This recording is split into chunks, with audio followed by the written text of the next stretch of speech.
यानी विशेष दिन में आदमी की चिंता भी विशेष हो जाती है।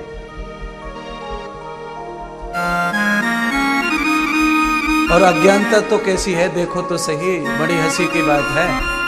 अज्ञानता यह है कि दोपहर को भी 4 आइटम बने थे और शाम को भी 4, 8 आइटम में से 1 खाया इन्होंने, 7 का घाटा किया और फल बिल्कुल मिला नहीं, क्योंकि भगवान विष्णु को पूरा मालूम है कि वो खाने वालों को कोई फल देते नहीं।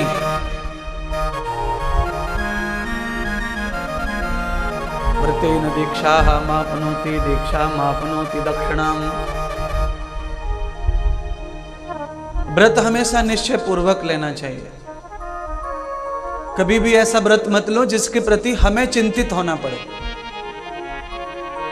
किसी भी व्रत के प्रति हमारी चिंता बढ़ती जा रही है तो व्रत आपका असत्य है, झूठ है, आडंबर है, उसमें कोई सिद्धांत नहीं है। और भैया व्रत तो खुशी देता है, क्योंकि व्रत हम किसी पशु पक्षी पेड़ पौधों को खुश करने के लिए नहीं कर रहे, व्रत हम परमात्मा को खुश होने के लिए करते हैं।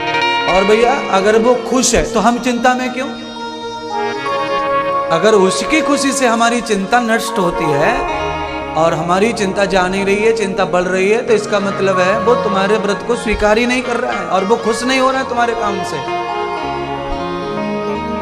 भगवान बहुत ऊंची चीज है, हम तो एकदम तुच्छ हैं और एकदम नॉर्मल जीवन हमारा है, पर हम भी खुश हो जाए, हम भी गदगद कर देते हैं। तो भगवान खुश हो जाए तो क्या क्या कर देगा भक्त का।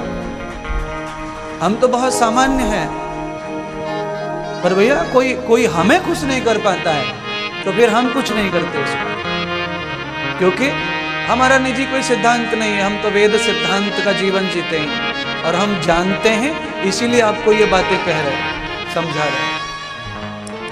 परमात्मा को खुश करने के ये मार्ग ठीक नहीं है। भगवान को खुश करने का मार्ग कौन सा है वो मैंने कहा, ये तन तेरा तरवर है, नेकी एक क्षीर सागर है।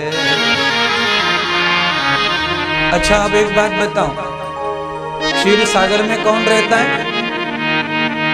जोर से बोलो, कैमरा तुम्हारी तरफ है आस्था वालों का।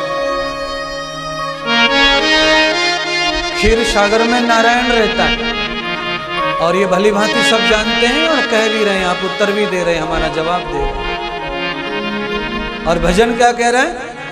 ये तन तेरा तरवर है, नेकी एक क्षीर सागर है। तो इस भजन में मैंने कहा, ये भजन ये कह रहा है कि परमात्मा तेरी अच्छाइयों में रहता है, तेरी अच्छाइयों के साथ उसकी गहराइयों में परमात्मा निवास करता है, तेरे सत्कर्म में। और अगर तेरा कर्म वेद प्रमाणित नहीं है तो भगवान उसमें है ही नहीं। और भैया जिस चीज में भगवान नहीं है वो नीरस रहती है, निष्फल, उसका कोई फल नहीं। जिसमें भगवान नहीं उसका फल कहां से लाएंगे?